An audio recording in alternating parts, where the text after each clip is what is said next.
ఓం నమో వెంకటేశాయ. శ్రీమహాగణాధిపతయే నమః. శ్రీరామకృష్ణగురవే నమః.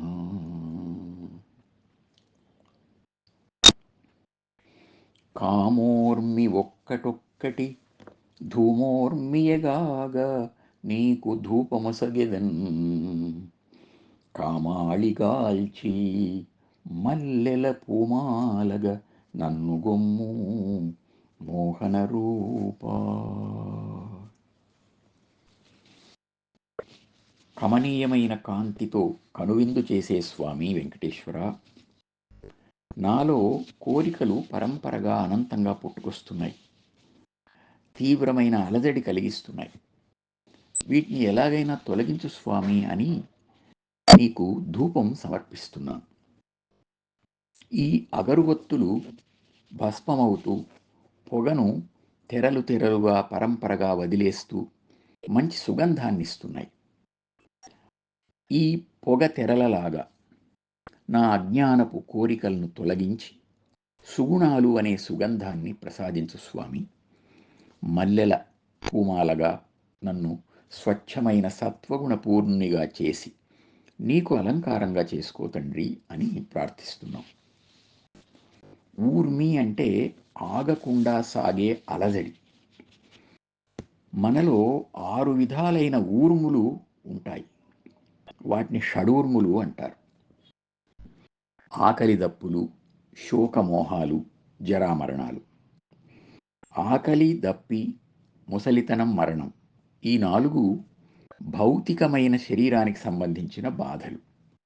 దుఃఖం, వ్యామోహం మానసికమైన అలజడులు. వీటి ఒత్తిడి నుండి మనం బయటపడాలి. భౌతికమైన వాటిని మనం తప్పించుకోలేము, కానీ వాటికి కొంత ఉపశమనం కలిగించవచ్చు అని పెద్దలు చెబుతున్నారు. క్షుద్వ్యాధిశ్చ చికిత్స్యతాం అని శ్రీ శంకరాచార్యుల వారు సాధన పంచకంలో చెప్పారు. క్షుత్ అంటే ఆకలి, ఒక జబ్బు లాంటిదట.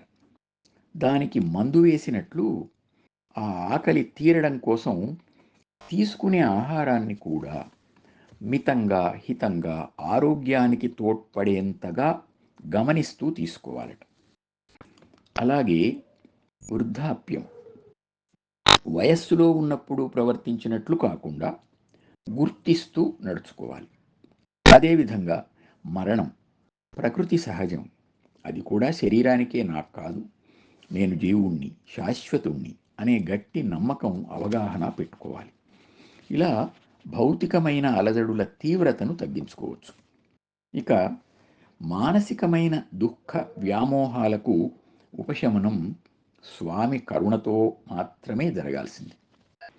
అయితే సుఖం వచ్చినప్పుడు పొంగకుండా నిగ్రహించుకోవటం ఒక్కటి మన చేతిలో ఉన్నట్లు ఉంటుంది.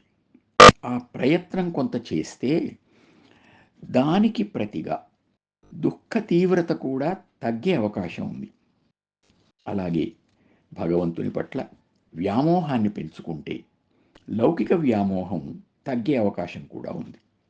అందువల్ల భగవంతుని చేరుకునే జ్ఞాన సుగంధాన్ని పెంచి, సద్గుణాలను పెంచి, దుర్గుణాలను పొగ తెరలలాగా తొలగించి స్వచ్ఛమైన హృదయాన్ని ప్రసాదించు స్వామి అని అగరు ధూపాన్ని సమర్పిద్దాం. కామోర్మి ఒక్కటొక్కటి ధూమోర్మియగాగ నీకు ధూపమొసగెదన్. కామాళిగాల్చి మల్లెల పూమాలగ నన్ను గుమ్ము మోహన రూపా.